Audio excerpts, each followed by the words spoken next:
Hello there my friends, you're listening to Ebird Online and I'm back with another review, and here is the second part of my unpopular opinions for this season's 90 Day Fiancé. And today we're going to be discussing Tania and Syngin and Elizabeth and Andrei. If you haven't done so yet, please don't forget to subscribe to my channel, just press that red button to make Ebird a very happy Ebird. And also you can follow me on Twitter at Ebird99. Guys, we've got quite a lot to get through, so without further ado, I give you subscriber and popular opinions. So first up, we're going to talk about Tania and Syngin. So the first unpopular opinion that we have is from Miss Blue 923, and buckle up because it's quite a long one. I've said it before and I'll add a bit more. Syngin's behaviour is barbaric. Let us count the ways.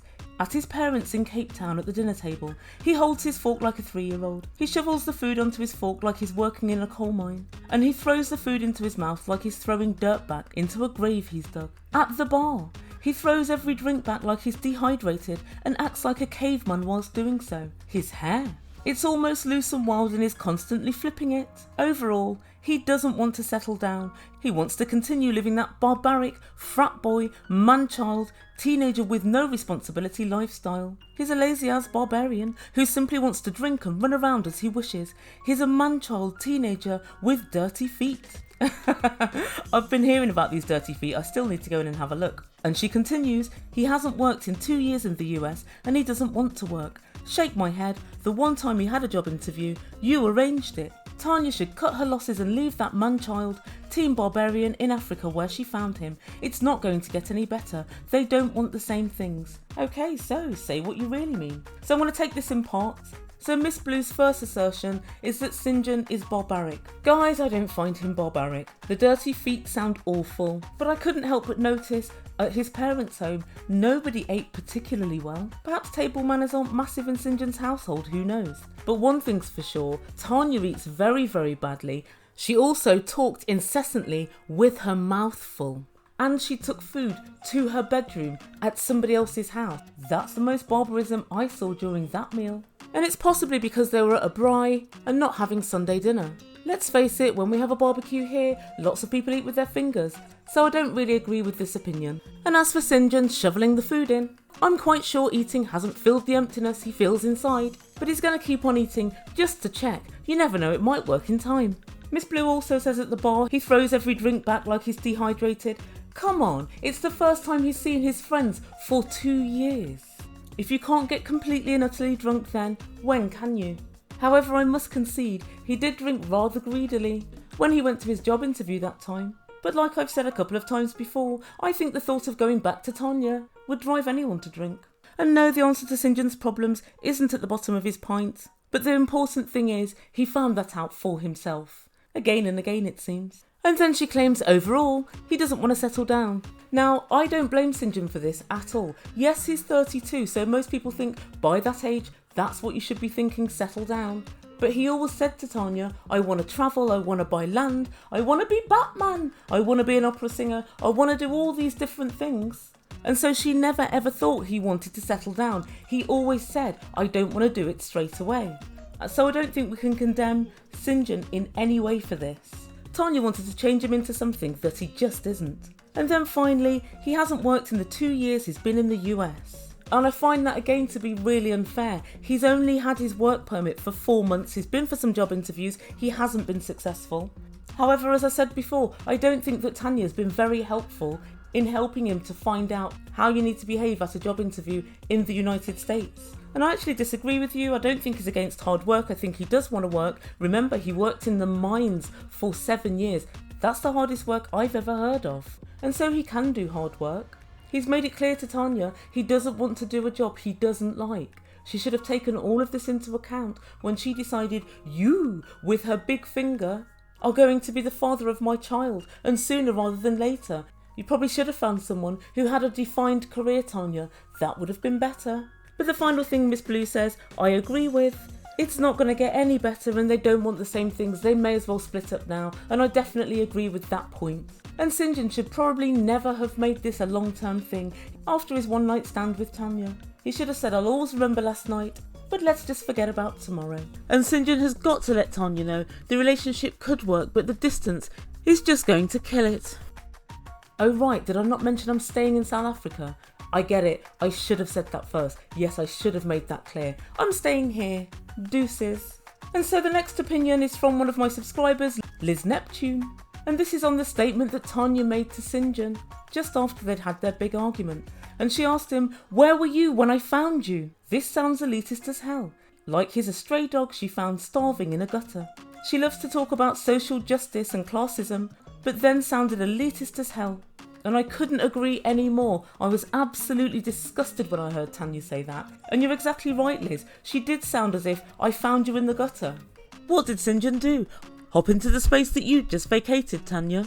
Please let's not forget. You were the one wandering nightclubs with all your bags with nowhere to stay, and randomly hooking up with barmen and then moving in for a couple of months. You were the one that took somebody from his friends, his job, his apartment to America. So don't make out as if you were, let's just say, living in a shed at his mum's house. So yeah, completely agree, that was an awful statement to make. And did you notice the look on Syngin's face? After Tania made that statement, you could see he was mad as all hell, and so would I be. But unbelievably, it's not even the most disrespectful thing that she said to him. And that really takes some doing. But it seems that Laura Sidon agrees with you. Syngin made Fred Flintstone look civilised when he was eating. I don't remotely like her, but he's no prize.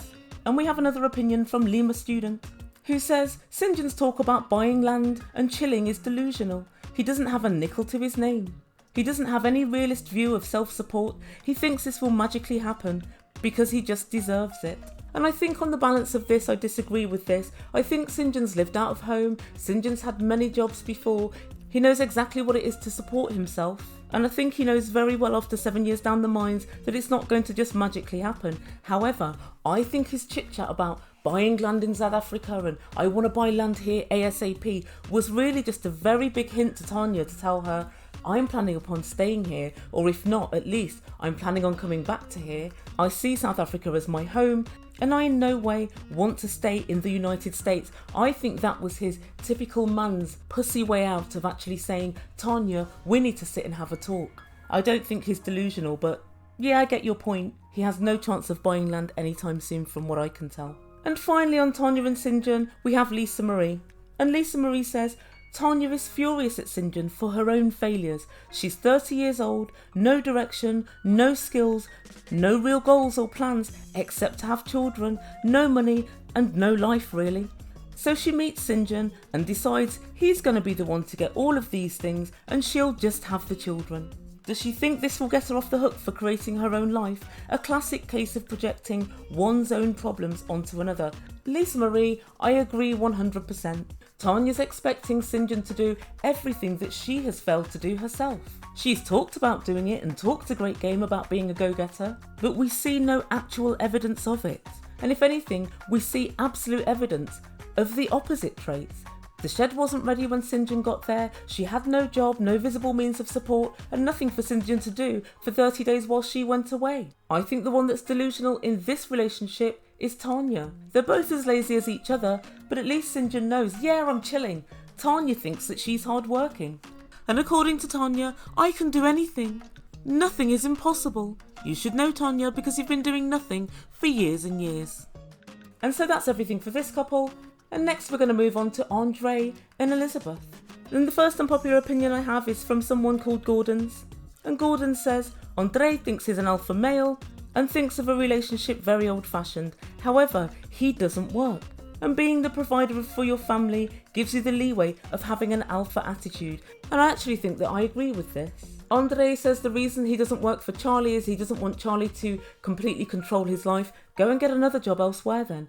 Elizabeth said yes, you stay at home for the first few months because she didn't want to leave her child, understandably, with a stranger. Now Eleanor's quite a bit older, she wants you to go out and find work. But it's true, Andrei seems very reluctant for some reason. And he really wants to force this narrative of, in my culture, the man tells you what to do. But you're not living your culture in any meaningful way. Because not only are you living in America, that's one thing, but secondly, you're not the breadwinner and you're not the provider in any way. So you really don't deserve to be able to tell Elizabeth what to do all the time. And my next unpopular opinion is from LUCIA, KITTEN.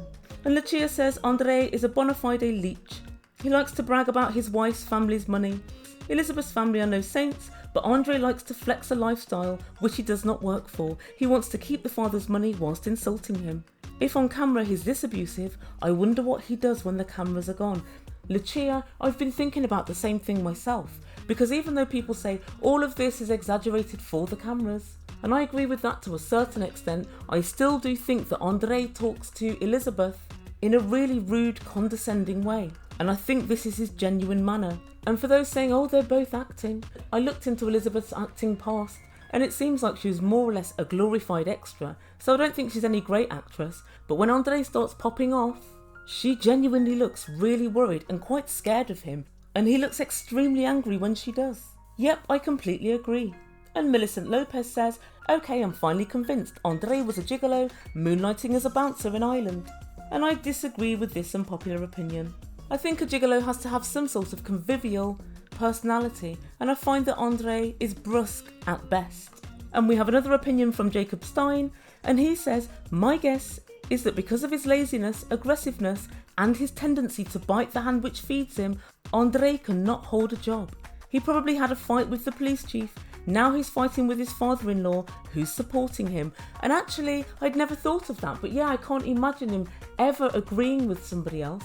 I can imagine that he's always at loggerheads with whoever his boss might be, so it could well be that he's completely unmanageable and that he gets fired from jobs left, right and centre. That would make a lot of sense. So that's about everything from the unpopular opinions for part 2. I am going to do a part 3 very quickly tomorrow, just because there's no way I can fit Kalani and Asuelu onto this video. There's just far too much to say. Thank you to everybody that wrote in with their unpopular opinions. And a lot of you had similar unpopular opinions, so if you didn't make the cut, it doesn't mean that I didn't see your message. So thank you for that. And it just leaves for me to say, if you've enjoyed this video, please just press that subscribe button. And also don't forget to press the like button. Thank you to everyone that's subscribed so far, and I'll be back with you very soon. You've been listening to Ebird Online. Ciao for now.